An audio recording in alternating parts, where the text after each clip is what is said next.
بعضیا که میگن نه آقا دیگه ما کارامونو کردیم ایران، دیگه نمیخوام اومدیم اینجا نمیخوام کار کنیم. یاد خودم میفتم اون سالی که اومده بودم، دیدن این تویتا کرولا خریدم اون سال 2017 18 ماشینم نو بود.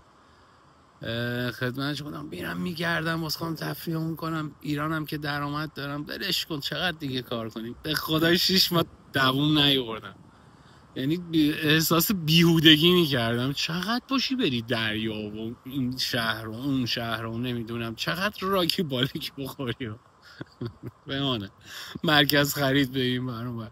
خیلی ها اینجوری فکر میکنن، نه این خبرها نیست. بعد به این فکر میفتی که مثلا دارم میگم قایدات دادم 27,000 تا 26,700 تا چیزی اولوش 70-80 میلیون تومن ماهانه فقط شارژ ساختمون میدی. بماند پول آب و برقینا به کنار و اصلا هزینات به کنار، قربونت برم.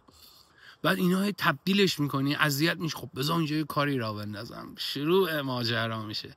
بیام یه کاری را بندازم، میری دنبال اون کاره که هر کسی یه چیزی میگه، هر کی منافع خودش رو در نظر میگیره، میگه این کارو بکنه نسبت به شغل. نه مثلا من خونه میفروشم، کارم ملکه، یا من خب مغازه باز کنم، نه بیا املاک بگیر.